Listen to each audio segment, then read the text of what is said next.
Alors là, on va commencer Tehilim 129. Pourquoi il a été écrit ce Tehilim et qui c'est qui a écrit ce Tehilim 129. Alors, toute personne, il est bien de dire ce Tehilim tous les jours. Une grande ségoula, chaque jour, vous allez comprendre pourquoi. Une grande mitzvah, une grande ségoula, de pouvoir dire ce Tehilim afin de pouvoir accomplir les mitzvot. On a déjà commencé à parler la semaine dernière que quand on veut accomplir une mitzvah, il y a beaucoup de difficultés. Alors chaque jour, pour rendre notre journée meilleure, alors on va lire ce Tehilim. David Ameller, dans le Beth Amikdash, il disait ce Tehilim tous les jours. Alors on va devoir, il est bien de parler de ce Tehilim chaque jour, vous pouvez le faire, Tehilim 129. Maintenant, qui c'est qui a écrit ce Tehilim? D'après certains, David Ameller, il a écrit ce Tehilim pour Akadosh Baruch Hu, par rapport en prophétie à toutes les, malheureusement, les difficultés qu'il va avoir dans la difficulté, dans l'exil qui va être tellement long. C'est là que Akadosh Baruch Hu, David Ameller, il a écrit. D'après le Midrash, c'est Yaakov Avinu qui l'a écrit, et on va expliquer. C'est Yaakov Avinu par prophétie, au moment où tous les malheurs il lui arrivaient, alors David Ameller va écrire ce Tehilim, comme ça que c'est marqué dans le Midrash. Le Seporno, il dit que ce Midrash, il a été écrit pour se rappeler de la vengeance que Akadosh Baruch Hu va faire à travers les nations du monde qui ont fait du mal à Israël. Alors, on va lire le Tehilim et comme d'habitude, on va l'expliquer. David Ameller, il écrit Shir Hamaalot, le chant de l'élévation. Rabat Tseraruni Mine Urai. Beaucoup, énormément de souffrances, Mine Urai, depuis mon jeune âge, Yomar Ma Israël va dire Israël. D'après le Midrash, c'est Yaakov Avinu qui a dit ce Tehilim. Yaakov Avinu, il dit à Dieu, tu n'en as pas marre de m'embêter. Depuis que je suis dans le ventre de ma mère, Vaitrotsatsu Habanim Bekirba. Depuis que je suis dans le ventre de ma mère, alors Yaakov, Esav, il voulait me tuer. Après, je grandis, Esav, il m'embête. Après, mon beau-père Lavan. Après, Yosef. Après, l'Égypte. Toute ma vie. David Ameller, il écrit, Rabat Seraruni Mine Urai.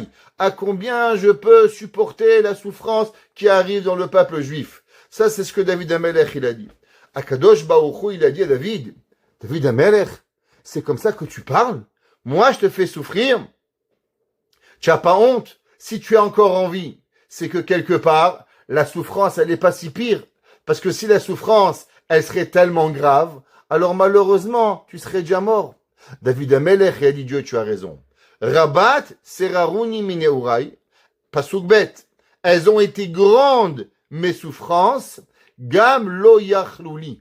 Mais il faut savoir que malgré que les souffrances sont grandes, mais il en reste que les souffrances ne m'ont pas exterminé. Kaviachol, d'après ce qui explique que ce Midrash, ce Tehilim, il parle du peuple juif, que David Ameller, il a prophétisé sur le peuple juif. Ça veut dire que dans la vie, il y a énormément de souffrances qui arrivent à l'homme. L'homme, il se réveille le matin souvent, il aurait aimé rester dans son lit, une difficulté et une autre difficulté. On a déjà parlé souvent de ce que le Kuzari, il a dit. Le Kuzari, il dit, quelle est la preuve que le peuple juif, il est le peuple élu? Il dit le Kuzari, un des plus grands miracles du peuple juif, que ça fait 2000 ans que le peuple juif, il est meurtri, il est poursuivi à travers toutes les nations du monde, et pourtant, il continue à exister. Les autres nations du monde, elles seraient déjà parties, ça fait longtemps. Regardez, on habite au Québec, on a les Inuits, on a tous les pays amérindiens. Qu'est-ce qui reste de eux? Malheureusement, on n'est pas fiers de ça. Une culture complètement qui a disparu. En combien d'années? En 500 ans, ils sont arrivés à effacer une culture totale. Prenez les Incas. Les Incas étaient des grands pays très intelligents. Et pourtant, on ne sait pas. Un beau jour, ils ont complètement disparu de la nature. On ne sait pas qu'est-ce qui est arrivé avec eux. Prenez l'Empire de Rome. C'est quoi Rome aujourd'hui? Des gens qui mangent de la pizza et qui mangent des pastas et qui de la bolognaise et qui disent viva Fidel. Qu'est-ce qu'ils disent? Rien du tout. Ils ont la Juventus de Turin. Ils ont une bonne équipe de football. À part ça, rien du tout. Pourquoi? Elle est passée où la gloire de l'Italie? Malheureusement, 60% du pays au chômage. Qu'est-ce qui s'est passé? Eh ben, la culture, elle est partie. Le Kuzari dit, 2000 ans qu'on existe, on n'a pas de Beth Amikdash, et encore on est là, ça c'est la plus grande preuve. C'est que David Amelech, il dit, Rabat Seraruni, elles sont énormes, mes souffrances, Mineurai, depuis le début que le peuple juif, il a été existé. Pourquoi?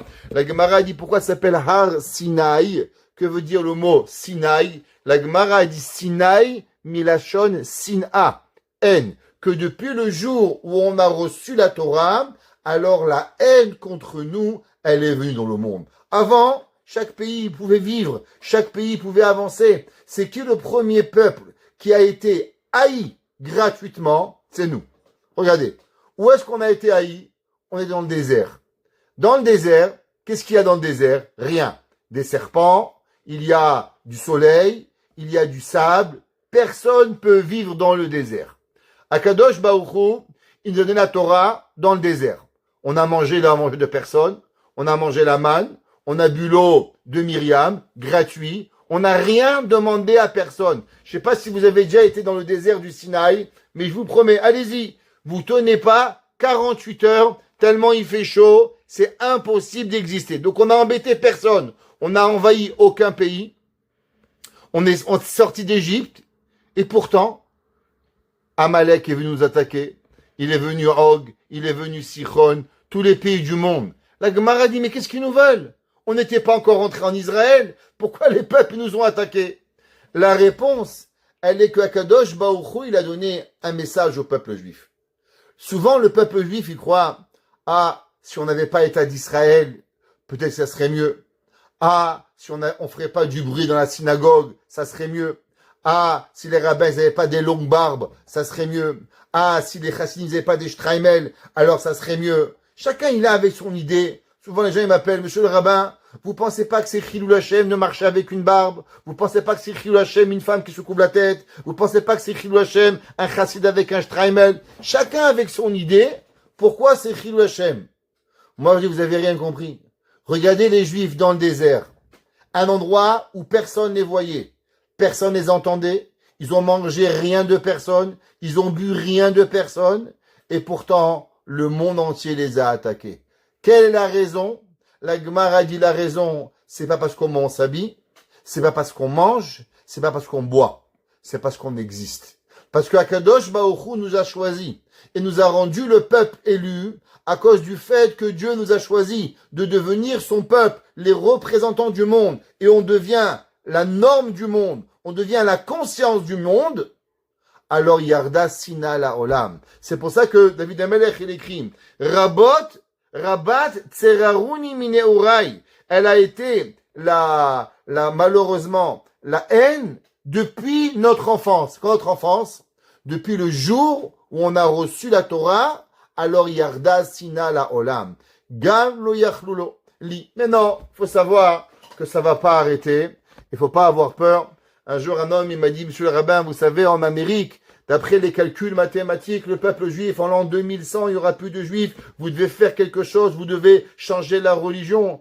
Je sais, monsieur, moi, je suis pas responsable de la religion. Mais dès comme toi, il y en a des millions qui sont déjà passés avant. Eux, ils sont tous morts. Et la Torah, elle est restée, Baruch Hashem, pour pouvoir arriver. Donc, une chose, vous inquiétez pas pour le peuple juif, Baruch Hashem. Il va vivre jusqu'à le Mashiach. Vous inquiétez pas pour la Torah, vous inquiétez pas pour les barbes et les chapeaux, vous inquiétez pas pour les perruques, vous inquiétez pas pour les synagogues. En aucun cas, il va y avoir un problème. C'est la chose la moindre que je m'inquiéterai à part de nous. Inquiétons-nous de notre Yetzerara, inquiétons-nous de nos problèmes, inquiétons-nous de nos difficultés, mais on n'a pas besoin de s'occuper de la Torah. La Torah, David Amelech, il écrit, Gam lo yacheluli. Ils ne pourront rien faire pour moi. Pasuk Gimel. David Amelech, il dit, Al-Gabi Chareshu Choreshim. Alors là, il y a une marloquette, une discussion entre le Ibn Ezra et le Seporno. Comment comprendre ce verset?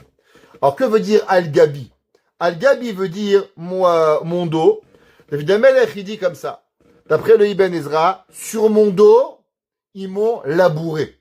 Je sais pas si vous avez vu Quand j'étais jeune un jour, j'avais vu une émission sur la façon que malheureusement, les négriers américains, ils traitaient les noirs.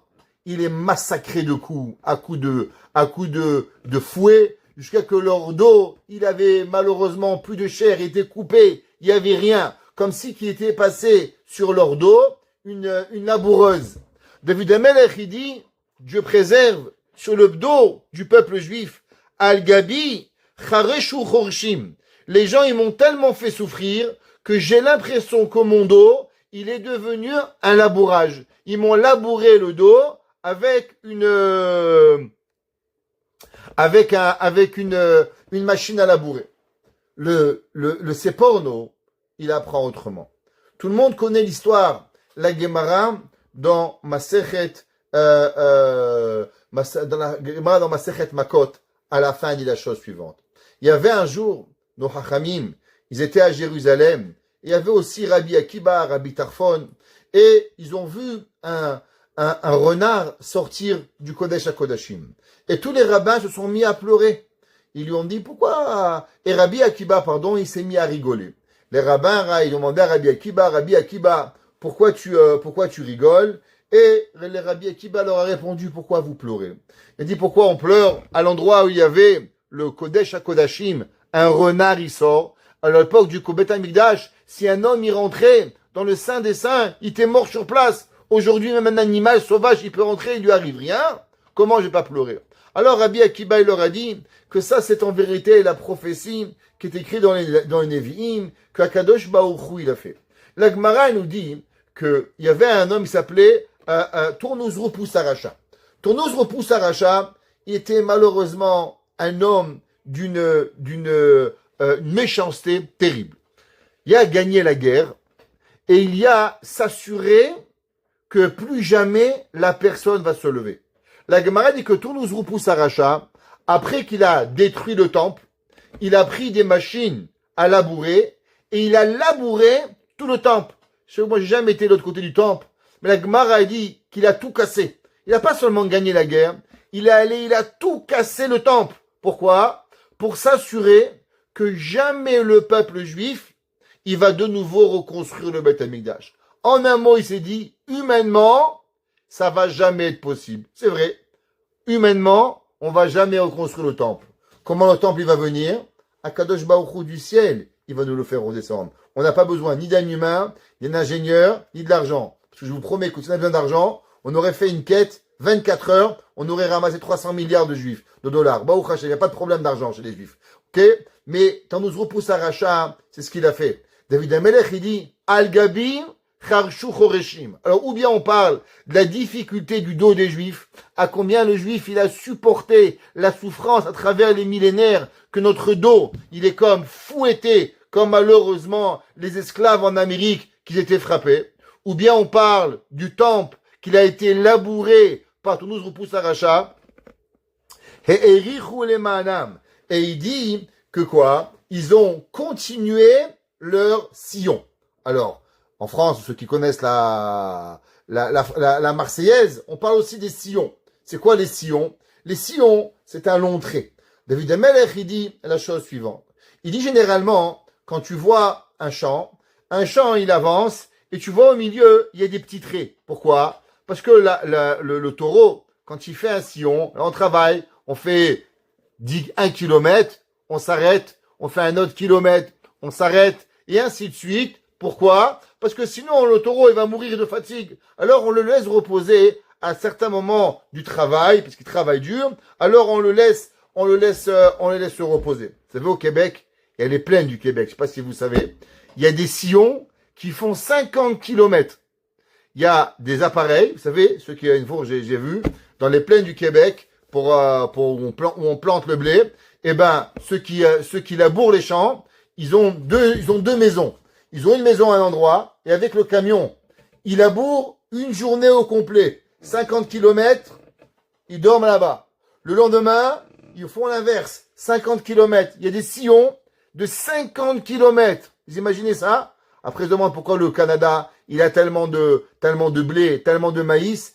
Un sillon, 50 kilomètres. Des plaines, comment Akadosh Baruch Hu il a créé. David Amelech, il dit, Quand on regarde le sillon de difficulté du peuple juif, il n'y a pas d'arrêt. Il est tellement grand, c'est comme ce sillon du Québec qui s'arrête pas avec une machine. 50 kilomètres, toute la journée, elle s'arrête. David Amelech, il dit, Al-Gabi Charshu Choreshim. Ils ont labouré mon dos avec la difficulté et Erichou les manitam. Et ils ont fait agrandir leur sillon. C'est que le sillon, il est tellement grand qu'il s'est pas arrêté. Ils ont même pas voulu s'arrêter pour se reposer de notre douleur. Ils ont continué à nous frapper, à nous frapper, à nous frapper, pour ne pas arrêter, que même se reposer pour eux-mêmes, mais la souffrance, elle a existé. Damelech, il continue, Pasuk Dalet et il dit, Hachem Tzadik Kitzetz Avod Reshaim. Alors, Akadosh Baruch Hu, qu'il est Tzadik, il a coupé Avod Reshaim. Qu'est-ce que ça veut dire? Avod Reshaim. Alors, Avod, ce sont les liens qui sont sur, avec quoi on attache la charrue. Alors, il y a le taureau, après, il y a la charrue, et on doit maintenant attacher avec ces liens la laboureuse pour avancer. Maintenant, si on coupe les liens, le taureau, il va avancer, mais la charrue, elle va rester derrière. Il va rien arriver. Le travail ne va pas se faire. David Amelech, il dit, qu'est-ce qu'il fait à Kadosh Baruch Hu? Les goïms, Kaviachol, ils mettent devant l'âne, ils mettent devant le taureau, ils accrochent la charrue. Pourquoi? Pour nous faire du mal. Et ils vont pour frapper le taureau. Et Dieu, qu'est-ce qu'il fait? Il coupe les deux liens et le taureau, il part tout seul. Et la charrue, elle reste derrière. Il dit pareil, les goïms, ils ont plein de volonté de nous faire du mal. Ils ont envie, et quand ils vont commencer, Dieu il coupe les liens, et Baruch Hashem, leur volonté, eux ils avancent, et pourtant le mal, il n'est pas fait. Akadosh Baruch Hu, il va nous sauver. Yevoshu veisogu achor kol sonet Tzion. Il dit David Amelech que ils vont sécher, ils vont rester en arrière les ennemis de Tzion. Mes commentateurs demandent, je comprends pas, pourquoi ils s'appellent les ennemis de Tzion? Vous savez que depuis des millénaires, tout le monde se bagarre pour Jérusalem. Tzion, c'est Jérusalem. Prenez les musulmans, ils disent que ça leur appartient. Prenez les chrétiens, ils disent que ça leur appartient. Les juifs, ils disent que ça leur appartient. Chacun, il dit que Tzion est à eux. Alors ils demandent le Rav Edelstein, pourquoi c'est marqué Son et Tzion, ceux qui détestent Tzion, mais Tzion, ils l'aiment tous. La preuve, il y avait les rois, ils sont partis au Moyen-Âge, ils sont avancés pour conquérir Tzion. Tout le monde voulait Tzion. Alors pourquoi c'est marqué Son et Tzion, ceux qui ont haï Tzion? Le Radak, il dit qu'en vérité, souvent, quand on parle d'une capitale, on ne parle pas de la capitale en soi-même. De quoi on parle? On parle de son peuple. Exemple, il y a des gens, ils vont vous dire, Alger. C'était mon oncle j'ai la famille qui était en Algérie avant que la France est séparée d'Alger. Il disait que l'Algérie a été plus belle que la France. Alger a été toute blanche. Les gens venaient du monde pour pouvoir parler de l'Algérie. Un beau pays, magnifique. Maintenant, vous demandez aux gens, l'Algérie, c'est pas beau. Tu as déjà été? Non. Alors, pourquoi tu parles mal de l'Algérie? L'immigration. Quel rapport entre l'immigration et le pays? Quand on parle d'un pays, souvent, de quoi on parle? On parle des gens. On parle pas du pays. Je vais vous dire, le Congo, c'est pas beau. Tu as déjà été au Congo? Non, pourquoi tu parles du Congo? Tu sais même pas de quoi ça a l'air. C'est blanc, c'est vert, c'est violet. Tu sais même pas de quoi tu parles. Les gens, j'aime pas les Juifs. Tu connais les Juifs, c'est où ils habitent? Non, mais je les aime pas. Alors, ils aiment pas quelque chose, pas par rapport au pays, pas par rapport à la capitale, par rapport aux gens qui sont dedans. Alors, David Amelech, il dit, Yevoshu, ils vont sécher. Veisogu achor, ils vont rester, à l'arrière. Kol son Tzion, tous ceux qui haïssent Tzion. Maintenant, dans les commentaires, c'est écrit, c'est qui Tzion? Tzion, en vérité, c'est pas seulement un pays, c'est pas seulement des gens, Tzion, mais Tzion représente les Talmidei Chachamim, ceux qui étudient la Torah. Vous savez, un jour, quelqu'un en a demandé à un non-juif, à un penseur, pourquoi il détestait tellement les juifs? Il a dit en vérité que moi je haïs pas tellement les juifs, mais je haïs les rabbins.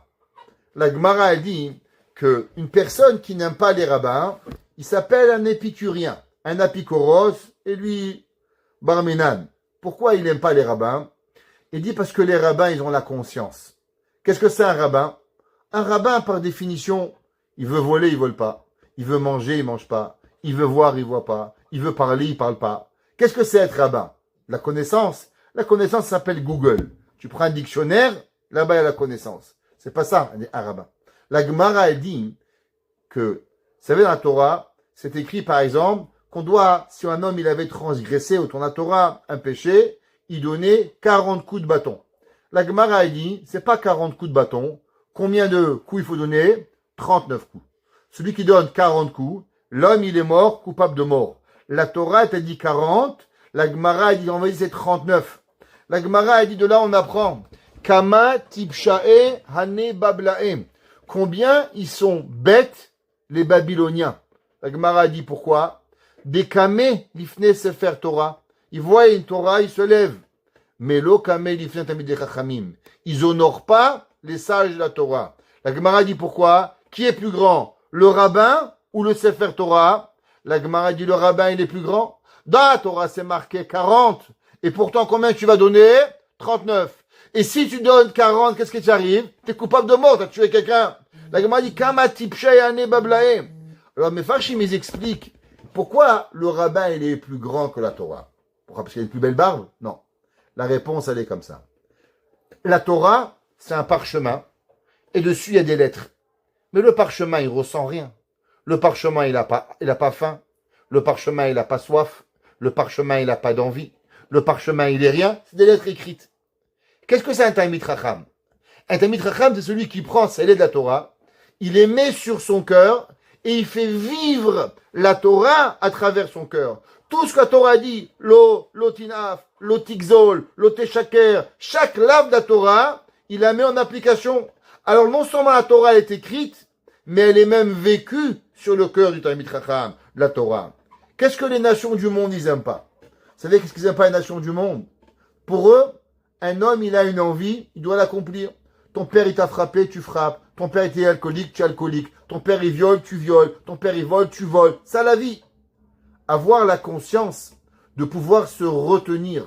J'ai envie, je fais pas. Je veux, je fais pas. J'ai pas envie, je fais. Je veux pas être heureux, je suis heureux. Un homme, un juif, un Talmid Chacham, il peut passer le même jour d'être triste, d'être heureux. Dieu préserve, voilà nous. Un homme, son père, il décède la veille de Pessah. Qu'est-ce qui se passe?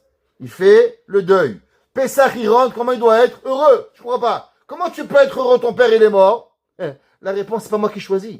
C'est la Torah qui choisit mes émotions. Est-ce que je suis triste? Est-ce que je suis heureux? D'être conscient et d'être en contrôle de mes émotions tellement grand, c'est ça que les nations du monde y haïssent le plus.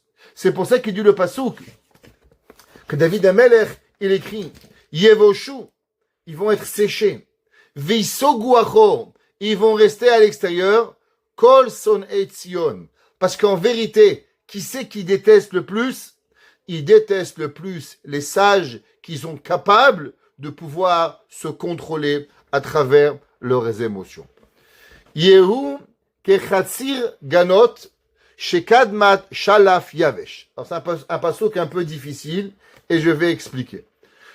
Quand vous plantez du blé, alors dans le blé, il y a plusieurs étapes. La première tige, première chose qui sort du blé, ça s'appelle la paille. Après, au-dessus, c'est le foin. Et après, en troisième partie, vous avez l'épi. L'épi, le foin, la paille. Maintenant, comment le blé il sort? Eh ben, d'abord, la terre, j'ai pas besoin d'avoir une belle terre pour avoir la paille et le foin. Ça, c'est une petite tige toute petite. Prends du blé, plante-la avec un petit peu de terre, même s'il n'y a pas d'eau, tu vas voir, la tige, elle va sortir. Mais, pour te donner du blé, pour que l'épi sorte et qu'il donne 60 belles graines de blé, la Gemara dit, chaque graine de blé, combien elle donne de blé? Chaque graine, 60. Chaque épi de blé, il a 60 graines de blé. Comment on fait pour que cette tige, elle va donner du blé? Pour ça, il faut une belle terre. Pour ça, il faut l'arroser.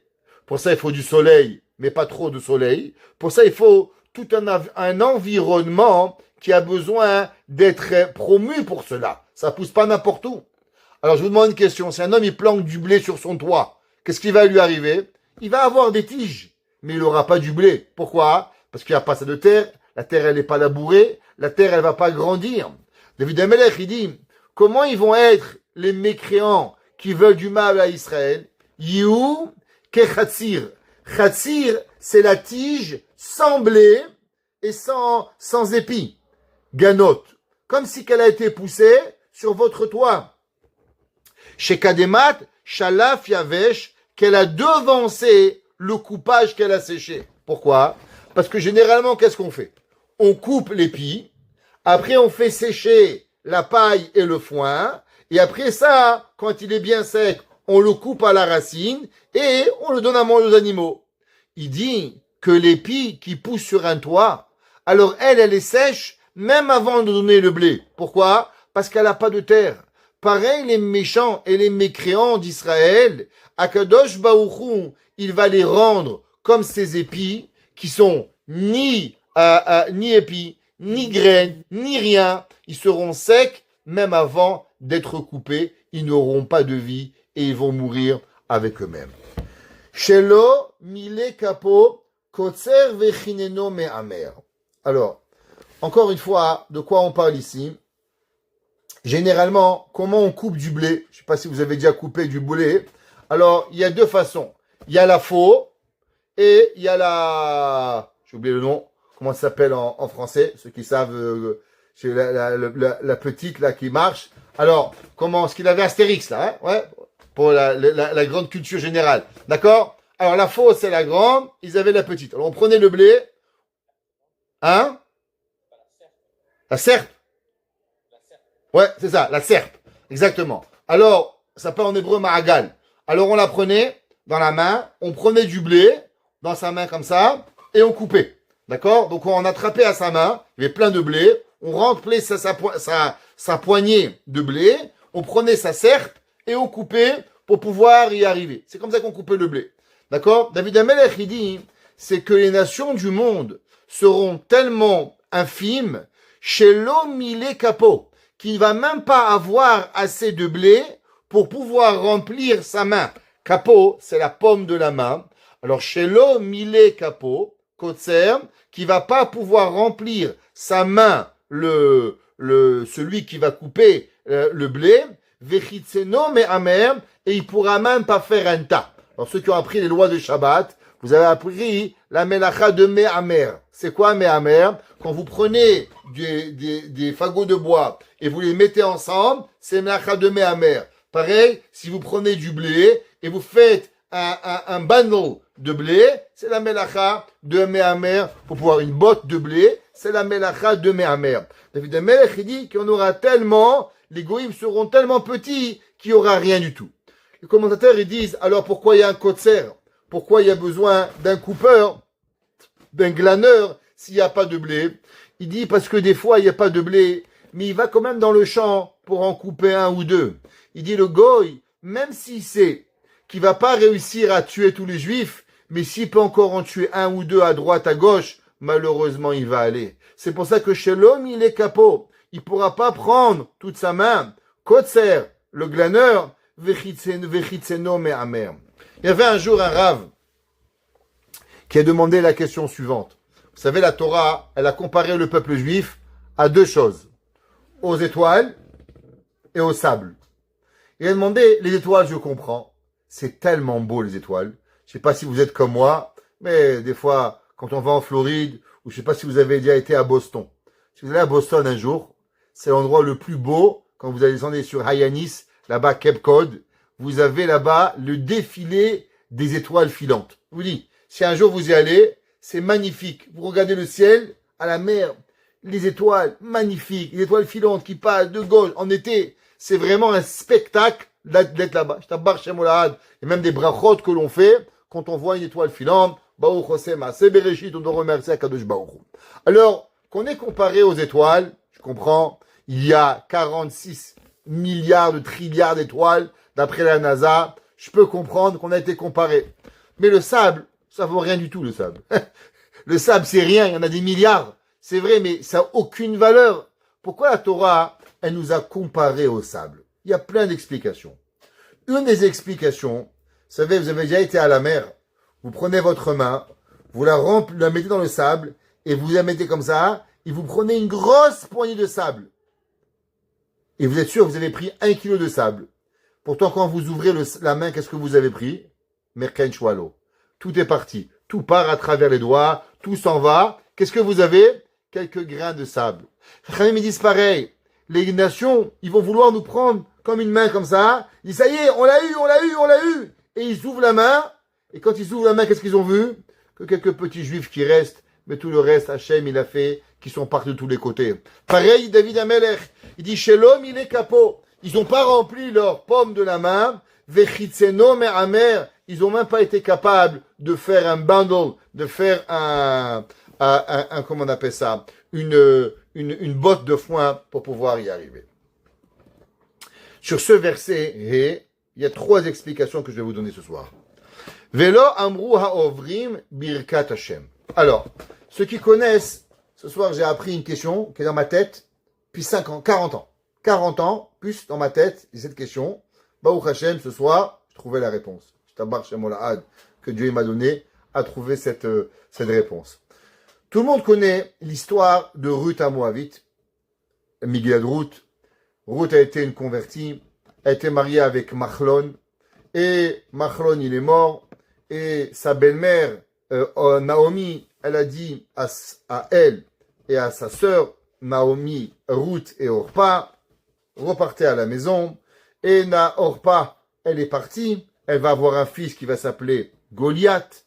Ruth, elle va dire, en aucun cas je veux quitter, malgré qu'elle aurait pas tué chez ses parents, elle aurait pu être riche, elle était belle, elle aurait pu marier un prince, une des princesses, je sais pas, elle aurait pu tout avoir, et elle est devenue une pauvre, qui avait rien. Naomi, elle va la prendre, elle va en Israël, ils vont se convertir, et là, littéralement, mendiante, rien à manger, et devoir faire l'aumône. Et comment les pauvres mangeaient à l'époque? Ils allaient dans les champs, et quand ils allaient dans les champs, alors ils prenaient ce qu'on appelle la PA. C'est quoi la PA? La PA, c'est le coin. Quand on avait un champ, on devait garder un coin du champ qui était réservé pour les pauvres. Il y avait 3 mitzvot, leket, shicha ou PA. C'est quoi les 3 mitzvot? La première, PA, c'est un coin. 1/60 de votre champ, vous devez garder.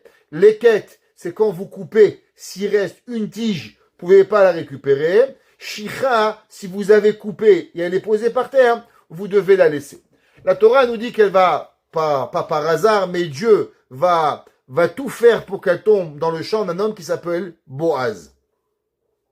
Quand elle arrive chez Boaz, là-bas la Torah nous dit que Boaz, il va bénir ses employés, il va leur dire Hashem imachem, Hashem est avec vous, et ils vont lui répondre Yevarechecha Hashem, que Dieu il te bénisse. Ça fait 40 ans dans ma tête, c'est joli. Quel est le rapport avec Megilad Ruth? La Torah nous de là on apprend qu'on dit bonjour aux gens, on peut leur dire Adonai imachem, et ils peuvent nous répondre Yevarecha Hashem. C'est beau, c'est joli. Pourquoi on apprend ça dans Megilad Ruth? Quel est le rapport avec Megilad Ruth? C'est quoi le sujet? On n'a pas pris ça dans la Torah, dans aucun des autres Nevi'im. Quelle est la raison de cette Megilad Ruth? Alors, juste pour faire une histoire courte par rapport à ça, il y a un enseignement dans Rabbi Nachman de Breslev, dans la Torah 227, expliqué aussi dans les livres de Rabbi Nathan. Alors, il dit la chose suivante. Vous savez, on va faire d'abord une parenthèse. De quoi elle parle principalement la Megilad Ruth? Bien sûr, elle parle de David Amelech, comment David Amelech est devenu roi, mais aussi elle nous explique la réincarnation. Pourquoi? Un des grands principes de la mitzvah de Yiboum, un des grands principes de tout comment ça avance, c'est la réincarnation qui revient dans ce monde. Que Naomi et Ruth, ils parlaient, est-ce qu'ils vont faire Yiboum? Pas Yiboum. C'est quoi la mitzvah de Yiboum? C'est la mitzvah de Lévira. C'est comme la de Lévira, une femme qui meurt, sans avoir des enfants, alors elle doit se marier avec le frère de son mari pour que ensemble ils ont un enfant, que l'enfant est en vérité l'âme du mari qui est mort sans enfant et qui va revenir sur terre pour pouvoir avoir sa réincarnation et sa réparation. La Torah nous parle qu'il y a encore une autre mitzvah de ce genre-là, même si on ne peut pas parler de la mitzvah de Yiboum, c'est la mitzvah de Géoula. Si la femme, elle n'a pas de frère, alors elle se marie avec quelqu'un de la famille et qui vont habiter dans les terrains. Alors quand ils vont habiter dans les terrains, ils vont passer dans les terrains, ils vont dire, ah, c'est la femme de Machlon. Alors en disant que c'est la femme de Machlon, ça va laisser Machlon vivre et ça va donner un tikkun à Machlon. Donc, toute la Megillah de route, elle parle des tikkuné neshamot. Maintenant, vous savez que dans la vie, il y a tout, dans tout, il existe des tikkunim. Tout ce que vous faites, il est pour avoir un tikkun. Exemple, vous savez que tout ce monde, il s'appelle Olam HaTikkun. Comment on s'appelle aujourd'hui notre monde? Le monde de la réparation. À partir du moment où Adam Arishon il a fauté et qu'il a mangé le fruit interdit, et d'après le Midrash, c'est pas seulement qu'il a mangé, il a fait manger à tous les animaux du monde le fruit interdit. Il a pris le fruit interdit, il a éparpillé dans le monde afin que toute la nature, elle goûte le fruit interdit. Donc ça veut dire que tout ce que vous faites dans votre vie, tout ce que je fais, tout ce qu'on fait depuis des millénaires, c'est une chose. C'est réparer la faute d'Adam Arishon. C'est ce qu'on appelle Olam HaTikkun, le monde de la réparation. Alors vous savez qu'en hébreu, les mots veulent dire le mot, veulent dire la traduction du mot, et aussi la combinaison des lettres donne un chiffre. Et ce chiffre donne ce qu'on appelle une gematria, peut nous donner un autre chiffre, un autre mot. Donc quand je prends un mot par exemple, ce mot, je peux le lire à travers le mot, je peux le lire à travers la racine du mot, et je peux le lire à travers la gematria, la valeur numérique, qui va me donner un autre mot pour comprendre le sens du mot. Alors c'est marqué dans les livres kabbalistiques. Au début de Teilim, de ce Teilim, David HaMelech dit comme ça. Shir HaMa'alot, Rabat Tseraruni. Elle est grande, Matsara. C'est quoi Matsara? Ma souffrance, Mineurai. Depuis que je suis jeune. C'est marqué dans les livres kabbalistiques. Quelle est la valeur numérique de Tseraruni? La valeur numérique, elle est 556. C'est quoi 556? C'est la valeur numérique de Tikkun. David HaMelech, il dit Rabat Tseraruni. Quand on regarde le monde, on a l'impression que arranger tout ce monde, c'est quasi impossible. Toutes les souffrances que l'on a dans ce monde, pourquoi on a des souffrances? Parce qu'en vérité, tout est pour arranger. Maintenant, vous savez, on avait déjà dit dans un livre, je ne sais pas si vous vous rappelez, quand on avait étudié le Rabbeinu Bechaye ben Pekouda. Dans le Rabbeinu Bechaye ben Pekouda, on avait ramené un gras. Le gras, Chovat HaLevavot, ouais, vous vous rappelez? Dans le Gaon, il dit que chaque fois que vous mangez un fruit, combien de miracles il y a eu pour que vous mangez ce fruit? C'est-à-dire, vous arrivez, vous avez une pomme à votre maison, vous mangez la pomme. Top. Combien de miracles il y a eu pour que cette pomme, elle se trouve dans votre assiette? Le Gaon de Vina, il dit 100 miracles. Et il fait un décompte, et il commence. Vous plantez une graine. Une graine sur deux, elle vit, elle meurt. Donc ça veut dire que déjà que la graine, elle a poussé, c'est déjà un miracle. Parce que la même graine, elle va mourir. Pour aucune raison. Deux, il y a des oiseaux qui viennent et qui mangent la graine. Pourquoi les oiseaux ils vont manger la graine A et pas la graine B? Deuxième miracle. Trois, il y a des petits vers qui viennent et qui mangent les graines. Quatre, le soleil, il vient. Pourquoi il sèche pas la graine? 5. Le vent, il vient. 6. Le vent, il enlève et il ouvre la terre et il va oublier la graine. Alors des fois, le vent, il pousse et il va déblayer quelques graines qui vont sécher au soleil et il y en a d'autres qui vont rester. Alors pourquoi celle-là et pas une autre? Après, l'eau, si on la met un peu trop profond, elle va pas être arrosée, elle va mourir. Si on la met en haut, à l'inverse, qu'est-ce qu'elle va arriver? Elle va être noyée par l'eau. Et le Gaon de Vina, il continue comme ça. Après, l'arbre, il pousse. Après, il y a des pommes sur l'arbre. Eh ben, il y a des oiseaux qui vont manger cette pomme. Après, des fois, la pomme, elle va tomber. Elle va mourir. Après, des fois, elle arrive dans un paquet. Pendant le paquet, il va mourir. Après, des fois, elle va arriver et elle va être sur le stand. Et quand elle est sur le stand, un gars, il la fait tomber par terre. Crac, il va l'écraser. Jusqu'à que la pomme, elle arrive dans ton assiette. Sans miracle. Et toi, tu fais une bracha. Baruch ata Hashem Elokeinu melech haolam boré periaetz. Tu élèves quoi? Tu élèves 100 miracles que Dieu il a fait. Parce que dans cette pomme, il y a une âme. Et cette âme, elle a besoin de passer les 100 tikkunim pour pouvoir arriver à ce que toi, tu fais la bracha et que tu vas l'arranger. Et depuis des millénaires, chaque pomme, chaque arbre, chaque fruit, elle a béhémet un miracle qui lui vient, une bracha, un tikkun. Maintenant, Rabbi Nachman de Breslev, il demande, et il dit, pourquoi il y a des arbres qui grandissent et des arbres qui grandissent pas? Pourquoi il y a des pommes qui sont sur le même arbre, elle est aussi bien placée, et la pomme, elle est là, elle va pousser, elle va devenir la belle grosse pomme de Blanche-Neige, et Mskena l'autre, voilà, rien du tout, elle va mourir avant de naître. Pourtant, les deux, ils ont une âme. Il dit la première, elle a une âme, mais l'âme, elle a été bénite, et quand l'âme, elle a été bénite, alors automatiquement, elle va pousser. La deuxième, elle n'a pas été bénie, et du fait qu'elle n'a pas été bénie, alors automatiquement, elle va pas pousser. Il dit, Rabbi Nachman de Breslev, pourquoi quand un homme, il travaille dans le champ, qu'est-ce qu'on lui dit? Hashem imachem, Dieu est avec vous. Il est tout seul, m'skin gars. Avec qui tu parles? Il dit, il n'est pas tout seul. Il y a dans son champ toutes les âmes qui vont venir et qui vont repousser. Tous les milliers d'âmes. Dans chaque graine de blé, il y a une âme. Et quand toi, tu le bénis, tu dis, Hashem imachem. Hashem, c'est la rachamim. C'est la miséricorde.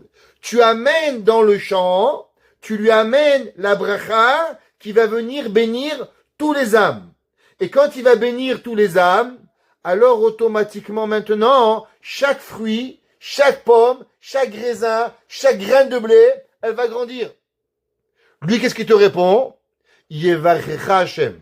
Du fait que tu me bénis à moi, que tout va pousser, que tous les âmes vont arranger, alors il a le mérite maintenant, parce qu'il a reçu la force de tous les âmes qui sont là, de te rebénir. Maintenant, pourquoi on apprend cette halakha dans Megillat Ruth? La réponse, elle est simple. Tout Megillat Ruth, elle parle du tikkun haneshamot. Alors, où est-ce qu'on nous apprend le concept que la pomme, elle va vivre ou mourir dans l'arbre? Dans Megillat Ruth. Parce que c'est là-bas qu'on nous parle des âmes. Maintenant, il dit Rabbi Nachman de Breslev, pourquoi il y a des arbres qui poussent pas? Parce que des fois, il y a des gens qui viennent et qui, quand ils vont bénir un fermier, Hashem Achem, lui, il peut arranger 10 graines. L'autre, il bénit 30 graines. L'autre, il bénit 50. Chacun d'entre nous, on a le pouvoir d'arranger une âme. Mais il y a des fois des gens qui pouvaient arranger 10 arbres, 10 feuilles, 10 pommes. Ils n'ont pas béni la personne. Ils lui ont pas dit Hashem Imachem. Et du fait qu'ils lui ont pas dit Hashem Imachem, alors automatiquement, ils ont empêché les pousses de pouvoir grandir. Et il dit Rabbi Nachman, au nom du Baal Shem Tov, son grand-père, c'est ça que David Amelech, il dit. Velo ha'omrim, amru ha'ovrim. Et ils n'ont pas dit, les passants, Birkat Hashem Alechem. Ils n'auront pas donné la bracha de Dieu. Berachnu etrem beshem Hashem. Il dit, pourquoi les nations du monde, elles vont pas arriver à grandir? Pourquoi nous, le peuple juif, on grandit, on avance, chaque année de génération en génération? Vous savez pourquoi? Parce que nous, on est comme ces pommes. On est comme ces glaneurs. On est comme ces employés. Nous, on se bénit les uns et les autres. Shalom Alechem, Hashem Imachem. Du fait que nous, on se bénit les uns les autres, alors automatiquement, on a la chance de pouvoir vivre l'éternité. On peut grandir, on peut avancer, on peut avoir la bracha et la hatzlacha. À travers quoi? à travers la bracha. Tout le monde connaît cette histoire extraordinaire qui ont demandé un jour à Rav Chaim Kanievski. Il y avait un jour un homme, il avait une fille. Et cette fille, malheureusement, elle ne trouvait pas à se marier. Alors les années, elles passent, 21, 22, 23, 24. Et là, elle touche la trentaine, jolie, intelligente, belle, pieuse de Torah, tsniout, pudique. Il lui manquait aucune mida. Elle était une fille, on pourrait dire, parfaite. Bien sûr, avec nos défauts humains, mais rien de mal. Et pourtant, le téléphone ne sonnait jamais pour un chidour. Pas qu'elle disait oui, elle disait non. Rien. Comme si qu'elle n'existait pas. Sa mère parlait au chatranim. Oui, oui, on vous appelle. Rien. Alors, malheureusement, la mère, qu'est-ce qu'elle fait? Elle décide d'appeler le Rav Chaim Kanievski. Ils vont le voir et ils lui demandent, Rabbi, qu'est-ce qui se passe? Qu'avons-nous fait de mériter que le téléphone, il sonne même pas? Personne nous rappelle. Le Rav Chaim Kanievski réfléchit une seconde et il demande, avez-vous fait une fête pour votre fille quand elle est née? Il dit, quoi exactement? Il dit, vous savez, il y a une coutume que quand un enfant est né, à la synagogue, on fait une fête, le papa monte à la synagogue, il fait une prière spéciale pour l'enfant, et on dit Mazal Tov, et on amène un petit peu de gâteau, et on dit, les gens disent Mazal Tov.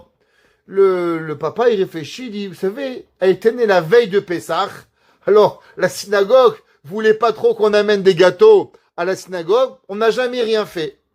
Le Rav, il lui a dit, mais est-ce que vous comprenez ce qui se passe? Il dit non. Il dit quand les gens vous souhaitent Mazal Tov, chaque personne qui vous souhaite Mazal Tov, il vous donne dans votre vie de la bracha, de la chance, de la hatzlacha. Il vous donne un paquet de bonheur et de joie. Votre fille, elle est extraordinaire, mais elle n'a pas avec elle comme une belle voiture, mais elle n'a pas d'essence. Elle n'a pas de gaz pour pouvoir avancer. Elle n'a pas de Mazal Tov. Le Rav, il lui a dit, allez à la synagogue, faites un kidouche, et vous allez voir. Le père, Shabbat d'après, il invite tous les convives, et il fait un grand kidouche. Et tout le monde dit, Mazal Tov, Mazal Tov, Mazal Tov. 3 mois après, elle a été mariée. La semaine d'après, tout le monde appelait, allô, on m'a dit que t'as une fille, tata, Baruch Hashem. Faut comprendre que quand on nous bénit, la Gemara dit, Altier birkat idiot kala benecha. Ne crois pas qu'un homme, il te bénit, c'est rien, c'est une blague. David Amelech, il écrit et il dit, Velo amru haovrim birkat Hashem. Tu sais pourquoi les nations du monde vont pas pouvoir résister à tous les malheurs qui veulent leur arriver? Pourquoi eux ne pourront pas vivre l'éternité comme nous? Parce qu'ils se bénissent pas l'un avec l'autre. Nous, quand on se voit, Shalom Aleichem. C'est quoi Shalom? Shalom, c'est la paix. Shalom, c'est le nom de Dieu. On vous souhaite Shabbat Shalom. C'est quoi Shabbat Shalom? On veut que Dieu soit avec vous. Vous me répondez Shabbat Shalom. Aleichem Shalom. Vous me répondiez par une bracha. Moi, vous, moi, on se répond. David Amelech, il dit ça. C'est ce qui fait que le peuple juif, il vit à l'éternité du fait que chacun de nous, on se bénit. Le Yerushalmi dans Shevi'it, il explique cette histoire, ce verset un petit peu différent. La Gemara dans Shevi'it, elle nous raconte que vous savez que durant la 7e année, il est interdit de travailler dans le champ. Ça veut dire si vous aviez un champ, l'année sabbatique, faites rien. Vous avez rien le droit de faire. La Gemara a dit qu'il y avait un jour 2 rabbins. Un s'appelait Rabbi Hanina bar Papa, l'autre s'appelait Rabbi Shmuel bar Nachmani. Hanina bar Papa était le fils du grand maître Rav Papa. Rav Papa était un rabbin qui avait 15 enfants et que ces 15 enfants ont eu le mérite de tous être des rabbins dans le Talmud. Chacun des rabbins du Talmud avait le pouvoir de réveiller les morts. C'est le test, c'est qu'il pouvait faire Techiyat Hametim. Et Papa, il avait 15 enfants. Et quelle est la raison pourquoi il a eu ces 15 enfants comme ça? À cause qu'il honorait les rabbins. Il vendait de la bière. Son métier était un vendeur de bière. Et dès qu'il entendait qu'un rabbin, il finissait une partie du Talmud, il courait et il lui a amené une bouteille de bière. À l'époque, un petit fût de bière pour l'honorer. Dit la Gemara, du fait qu'il avait cet amour de la Torah, alors il a eu 15 enfants qui étaient tous à leur tour des géants du Talmud. Alors, Rav Chaim bar Papa et Rav Shmuel bar Nachmani sont arrivés dans une ville. Dans cette ville, il y avait un homme où malheureusement, il gardait pas l'année sabbatique. Il était malheureusement, un homme qui faisait pas bien la halakha. Alors, quand ils l'ont vu, la halakha, vous savez, un homme qui fait pas la shemitah, petite halakha intéressante, si par exemple, il vous demande de lui prêter votre tracteur, vous n'avez pas le droit. Pourquoi? Même que c'est une mitzvah de prêter votre tracteur, même que c'est une mitzvah de lui prêter votre laboureur, mais du fait qu'il va faire avec une avéra, vous n'avez pas le droit de lui prêter. Vous devez vous abstenir de lui prêter vos outils de travail, parce qu'il va les utiliser, malheureusement, à faire mal. La Gemara demande, est-ce qu'on peut lui prêter un tamis? Pourquoi? Parce que peut-être qu'il va faire pousser du blé, et avec le blé, il va tamiser. La Gemara dit non, parce que c'est possible qu'il y ait du blé cachère et du blé interdit, alors on a le droit de lui prêter. La Gemara raconte qu'il y avait un des rabbins, quand il a vu, alors il lui a dit, Hatzlacha, bonne chance. L'autre rabbin, il lui a dit, mais je comprends pas. Pourquoi tu lui souhaites bonne chance? Il dit, tu comprends pas que dans son travail, malheureusement, en lui souhaitant bonne chance, il va travailler. Comment tu peux le bénir quand tu sais que son travail, il est mauvais? Alors il lui a répondu, c'est vrai. Normalement, si je vois un gars en train de voler, je dis pas, bonne chance, hein? Bien sûr, le gars, il est en train de voler. Tu vas lui souhaiter quoi? Qu'il fait un bon vol? Qu'est-ce que tu racontes? Il dit, tu as raison. Il dit seulement, moi, je lui ai souhaité bonne chance dans la vie en général. La vie en général, elle peut avoir beaucoup de choses. Elle peut être dans l'étude, elle peut être dans la teshuva. Il s'est marqué dans le verset, Velo amru haovrim birkat Hashem alechem, berachnu etchem beshem Hashem. Il dit, c'est quoi ovrim? Ovrim, ça peut être les passants, et ovrim, ça veut dire les fauteurs. Over avera. Il dit, Velo amru haovrim. On n'a pas le droit de dire aux fauteurs, birkat Hashem, la bracha d'Akadosh Baruch Hu. Il dit, au moment où il faute, mais au moment où il n'est pas en train de fauter, et qu'il fait quelque chose, donc on a le droit. Donc là, on voit qu'il y a même une discussion. Est-ce qu'on peut souhaiter bonne chance à un homme qu'on sait qui est mauvais? Il y en a qui pensent que même si maintenant il fait rien de mal, mais malheureusement, si son attitude elle va être mauvaise, c'est une personne qui fait mal, ou bien non, peut-être en lui souhaitant bonjour, en lui souhaitant un sourire, des fois on peut lui changer d'attitude, on lui donner un bonjour, il peut arriver à pouvoir changer sa nature pour pouvoir faire la Torah. Maintenant, juste quelques commentaires sur cela. Alors, c'est marqué Rabat Tserarouni Mine Urai. On a dit Tserarouni, c'est le tikkun. Maintenant, vous savez que quand un homme il est jeune, plus l'homme il est jeune, plus le Yetzerara il est grand.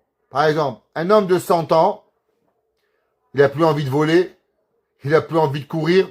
Qu'est-ce qu'il a envie de faire? Juste d'être en santé. Tous les fautes qu'un homme il a, généralement, c'est quand on est la fleur de l'âge. Un homme, Dieu préserve, ils font des erreurs les gens, ils font des péchés assis, des péchés comme ça. Tous les péchés, généralement, et les mauvaises habitudes, elles se font dans notre jeunesse. À la vieillesse, alors on fait moins de péchés. C'est pour ça que la Gemara, elle dit, qu'est-ce que les vieux ils espèrent arriver un jour? Il dit que j'espère que ma jeunesse ne fait pas honte à ma vieillesse. Quand on est vieux, personne vole. Tout le monde, c'est pas vrai. Vous savez, j'ai un ami à moi qui a il a ce qu'on appelle un hospice de vieux. Et il me dit, vous savez, il n'y a pas des juifs. Il m'a dit que malheureusement, combien de problèmes ils ont avec des vieux. Ils sont là pratiquement en train de mourir. Et pourtant, encore, ils essayent d'embêter les infirmières, d'embêter les madames qui travaillent là-bas, mettre les mains où il faut pas. Il m'a dit, j'arrive pas à comprendre. Le gars, il est à moitié mort, il continue la Avera. Il m'a dit, je peux m'expliquer pourquoi? Je lui ai dit, tu n'as pas compris. Il dit le Rav Dessler qu'un homme qui travaille pas ses midotes, il peut être à la veille de la mort et encore en train d'essayer de faire une Avera. Pourquoi? Pas parce qu'il a envie. Parce qu'il a été habitué à la Avera. L'homme, s'il s'habitue pas à dire stop, à l'âge de 95 ans, il va encore dire des bêtises. Il va encore faire des bêtises. Mais tu vois pas, t'es tout blanc, t'es vieux, t'as plus de cheveux, t'es moche comme un pou. Même un rat, il veut pas toi. Qu'est-ce que tu veux? La réponse, l'habitude de te croire supérieur aux gens. Il y a des gens, ils étaient des nerveux à l'âge de 20 ans, ils sont bagarrés avec leurs femmes, ils ont divorcé, ils ont des enfants, ils sont bagarrés avec eux. Ils ont 80 ans aujourd'hui, ils continuent. Pourquoi? La simple et unique raison, c'est qu'ils n'ont jamais su dire à leur corps, stop. David Amelech, il dit, Rabat Serarouni. Il dit à un homme, souvent il regarde Dieu, et il dit, pourquoi ça m'arrive? Je ne vole pas, je ne fais pas de mal. Tu as raison. Peut-être qu'aujourd'hui, mais comment tu t'es comporté quand tu avais 20 ans? Comment on s'est comporté quand on avait 18 ans? Ah, t'es pas une bonne personne. Alors l'homme, il doit savoir qu'à la fin, il y a à payer. Quand on est vieux, il faut faire teshuva, non seulement par rapport à notre vieillesse, mais même par rapport à notre jeunesse. Tous les péchés qu'on a pu faire. La Gemara a dit qu'il y avait un homme, il s'appelait Shmuel. Shmuel, il faisait demander pardon que quand il était dans le ventre de sa mère, il avait bougé trop, il avait fait mal à sa mère. Vous imaginez ça? Le Noam Elimelech, Rabbi Elimelech de Lizinsk, un jour son frère Rabbi Zoucha, il lui a demandé, Rabbi Zoucha, il a dit à Rabbi Elimelech, dis-moi, est-ce que tu te rappelles quand tu étais chez Dieu avant de descendre sur terre? Il a dit oui, je me rappelle. Ça veut dire qu'on peut remonter, pas seulement dans une vie précédente, mais on peut remonter même plus haut. L'homme, il doit faire tchouva sur tous nos gilgulim. En un mot, je vous demande une question. Quand vous faites vidouille, qu'est-ce qu'on dit? Hashamti ou Hashamnu? Bagadti ou Bagadnu? Nous avons fait. Pourquoi? Pourquoi on dit au pluriel? Toi, t'es un voleur. T'es voleur? Pourquoi moi je suis voleur? On a volé. Non, tu as volé tout seul. Pourquoi tu m'inclus avec toi? Dis Barnou Dofi. On a fait du Lachonara. Pourquoi? La réponse simple, Alpi Kabbalah, elle est à cause que l'homme, en vérité, quand il fait teshuva, il fait pas teshuva pour son corps maintenant. Il fait teshuva pour toutes les réincarnations qu'il a été. Ça veut dire aujourd'hui, vous pouvez être une femme, il y a notre vie, vous pouvez être un homme, et avant, on pouvait être un roi, et un Kohen, et un Lévi, et là-bas, on a dit du mal, et là-bas, on a fait du mal, et on n'a jamais fait teshuva. Et aujourd'hui, vous avez la chance de quoi? De dire Hashamnu, Bagadnu, Gazanu. Ce soir, on est demain soir plutôt. Demain, on est la Iloula, le jour du décès d'un homme qui s'appelait Shlomo Carlebach. Tout le monde a entendu parler de Shlomo Carlebach, le 16 Cheshvan. Il était un homme très controversé. Est-ce qu'il était bien, il était mal? Il chantait, il faisait tchouva des gens. De l'autre côté, il avait des fois des comportements qu'il fallait pas et on n'est pas là pour juger. Mais laissez-moi vous raconter une histoire. On raconte qu'il y avait un jour, Shlomo Carlebach, il est décédé dans l'avion en allant de New York à Miami pour un concert. Là, le jour avant qu'il meure, le jour même, il avait l'avion par exemple à 6 heures du soir, il a rencontré un homme bien, et le Shlomo Carlebach a voulu lui serrer la main. L'homme, il lui a dit, je suis désolé, je ne peux pas te serrer la main. Il dit, pourquoi tu ne veux pas me serrer la main? Il dit, regarde, on ne vit pas dans le même monde. On vit dans un monde totalement différent. Pour toi, le plaisir journalier, momentané, il est important. Et tu réfléchis pas aux conséquences de demain. Moi, ma vie, elle est en constante réflexion. Pas maintenant. Pas mon plaisir maintenant. Pas ce qui va arriver dans 5 minutes. Mais ce qui va arriver dans le Olam Haba. Et serrer la main de quelqu'un, c'est un geste anodin pour toi. Mais pour moi, serrer la main représente une connexion. Vous savez, la main, comment ça s'appelle en hébreu? Yad. Comment s'appelle la deuxième main? Yad. Quand vous mettez deux mots yad ensemble, vous avez quoi? Koach. 14, 14, 28. Dit quand on serre la main, alors on a la force l'un avec l'autre. Pourquoi on ne serre pas la main d'une femme? Parce que quand on serre la main de quelqu'un, on prend toute son énergie pour pouvoir y arriver. Aujourd'hui, les gens ils connaissent ça. Il y a des gens qui vous disent, en serrant la main de quelqu'un, en étant proche de quelqu'un, je sens son énergie. Il a dit, moi, je ne peux pas serrer la main de quelqu'un, je ne peux pas être en connexion avec quelqu'un, que malheureusement, il fait ce que tu fais. Tu embrasses des femmes, tu touches des femmes, tu chantes avec des femmes, tout ce que tu fais, je ne te juge pas. Moi, je ne suis pas Dieu, il lui a dit. Mais une chose, moi et toi, on ne peut pas être ensemble. et me connecter avec toi, je peux pas. Le Rav Shlomo Karlebach, il lui a dit, tu sais qu'il existe dans la Gemara, dans Masechet Kiddushin. La Gemara a dit la chose suivante, un homme qui est pas religieux, qui fait pas Shabbat, il mange du cochon le jour de Kippour, il mange des cheeseburgers le jour de Tisha B'Av, fait rien. Il va voir une femme, il dit bonjour madame, je voudrais te marier à condition que je devienne un homme tzaddik, complet. Mais il est rien, le mec, il vous dit, il fait rien. Il a les cheveux longs, c'est un basané total, un rasta. La Gemara a dit elle est mariée. Pourquoi? Parce que dans son cœur, peut-être, il a fait teshuva. Et la teshuva, elle prend que quelques secondes. Peut-être qu'il a l'air encore complètement rasta, mais dans son cœur, il a fait teshuva. Il dit, est-ce que c'est vrai? Il dit, bien sûr, c'est vrai. Alors, Shlomo Karlebach, il dit, donne-moi 2 minutes. Shlomo Karlebach, il est mis dans un coin, il a pleuré. Quand il s'est retourné, il dit, qu'est-ce que tu as fait? Il dit, tes mots, ils m'ont touché. Je viens de faire teshuva et de faire le vidouille, et j'ai demandé pardon à Hachem. C'est vrai, j'ai mal fait, et j'ai pas pensé comme ce que tu m'as dit. Alors maintenant, j'ai demandé pardon à Dieu. Maintenant, tu veux me serrer la main?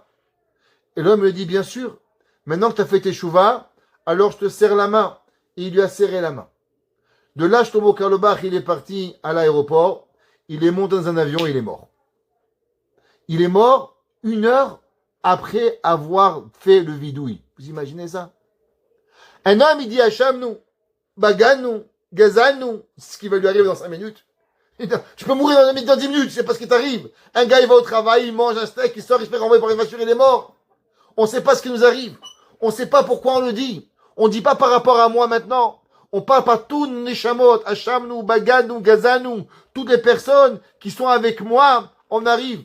L'homme, il dit Rabat, min tserarouni mineorai. L'homme, il doit faire le tikkun de quoi? Tserarouni, c'est le tikkun, mineorai. Depuis qu'il est, pas seulement dans ce monde, mais de toutes les générations. C'est un homme, souvent, je me demande, pourquoi? Pourquoi? Tu sais ce que tu as fait avant? Tu sais ce que tu as fait dans un autre monde? Tu sais qu'est-ce qui arrive? Personne ne peut savoir. Puisque l'homme ne peut pas savoir, alors automatiquement, l'homme, il peut pas arriver, il peut pas se plaindre à Kadosh Baruch Hu. Alors comme l'homme, il peut pas toujours arranger, parce que souvent, les difficultés que nous avons, elles sont pas reliées avec nous. Alors on va se dire, mais c'est pas juste. Il y a un gars dans un autre monde, lui, il s'est mangé des cheeseburgers, il s'est éclaté la vie, et moi, je vais crever pour lui. Dieu dit non. C'est vrai que tu vas avoir des souffrances, mais une chose que je te promets, si c'est pas pour ton péché, tu vas pas mourir à cause de lui. Il dit le pasouk, Rabat Serarouni Mineurai Yomarna Israël. Israël va dire, mais moi, j'ai pas fait tout ça. Pourquoi je souffre? Rabat Serarouni Mineurai. C'est vrai que tu vas des fois souffrir pour les autres mondes, mais Gam lo yachlouli. Mais Dieu, il te promet aussi que toutes les souffrances qui viennent pour des péchés de monde intérieur, d'âme intérieure, de différents gilgoulim, en aucun cas, ils te termineront et te feront du mal pour pouvoir y arriver. Pareil, David Amelech, il termine et il dit dans le pasouk que Yehu Kechatzir Ganot. Ouais. Alors on a dit que V'loam Wa'ovrim Birkat Hashem, que si la personne, vous savez, je vais juste terminer avec ça. Beaucoup de gens, ils prient. Beaucoup de gens prient. Ils prient Shahit, ils prient Mincha, ils prient Ma'ariv, ils prient pour avoir du Shalom Bayit, ils prient pour que leurs enfants sont bien, ils prient pour que leurs petits-enfants vont bien. Et ils vous disent à la fin, Rabbi, ça fait des années que je prie, mais malheureusement, Dieu, il n'écoute pas ma prière. Et tellement ils ont de la peine, qu'à la fin, ils arrêtent de prier. Et la question, elle est, comment c'est possible que quelque part, Akadosh Baruch Hu, il n'écoute pas leur prière? Si Dieu, il dit, Karov Hashem lechol koreav, Hashem ikraou behemet, que Dieu, il est proche de tout celui qui l'appelle, alors pourquoi Hashem, il n'écoute pas sa prière? Qu'est-ce qu'il veut? Il veut un enfant qui fait Shabbat, il veut un enfant qui fait Kashrut, il veut un fils qui se marie, il veut un fils qui soit un bon juif, alors pourquoi ça marche pas? Qu'est-ce que je te demande? $1 million? Je te demande un paquebot sur la mer? J'étais à Miami, quelqu'un m'a invité chez lui, J'ai vu une maison, c'est pas une maison. Je vous dis, j'avais jamais vu ça de ma vie. Je pensais que c'était le palais du Louvre. Énorme. Après la maison, il m'a fait montrer un bateau 300 mètres. Je voyais pas la fin du bateau. Je dis, c'est pas un bateau, c'est un château sur l'eau. Ouais, le bateau, pour qu'il démarre, il faut 50 employés. 50 employés dans son bateau, vous imaginez ça? Comment c'est possible d'avoir autant d'argent? Je demande pas à avoir ça. On demande à avoir des enfants tamidei chachamim. On demande des enfants qui font Shabbat, des enfants qui font Kashrut, des enfants qui sont dans le bien à la Torah. Alors pourquoi Dieu ne répond pas? La réponse, c'est marqué dans le Tchuotren, dans Parashat Ekev. Il dit, vous savez pourquoi? Il dit, à cause que malheureusement, la raison pourquoi Akadosh Baruch Hu, il répond pas notre prière, il dit, Ki im eno mekadesh et diburo, im omed leitpalel acharkach, enam nichnasim dibura vela kedusha. Il dit, le passage David Amelech, il écrit dans le verset, et il dit, Velo amru haovrim birkat Hashem alechem. Il dit, les gens, ils vont venir, ils vont prier. C'est vrai. Mais avant de prier, qu'est-ce que tu as fait? Tu as insulté ton père, ta mère, ton frère, ta soeur, ta belle-mère, ton site, ton ami. Ta bouche, elle est tellement mal. Alors Akadosh Baruch Hu, il peut pas écouter ta prière. Il dit, Velo amru. Et ils n'ont pas dit, haovrim. C'est quoi ovrim?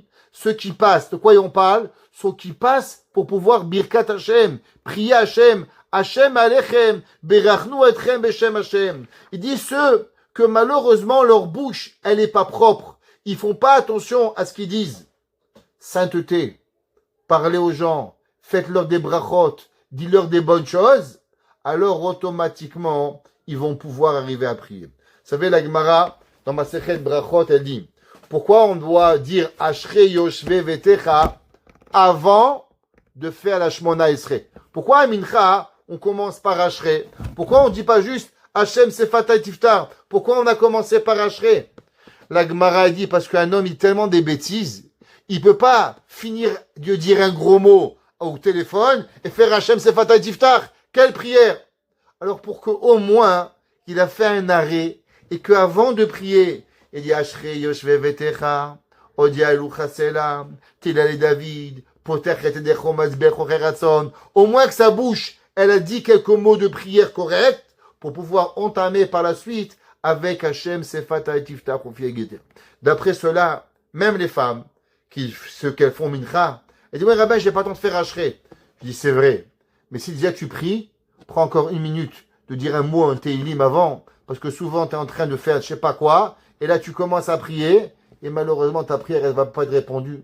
Alors amenons la kedusha, la sainteté dans notre parole, pour que Akadosh Baruch Hu, il va écouter nos prières. Baruch Hana Leolam. Amen ve Amen.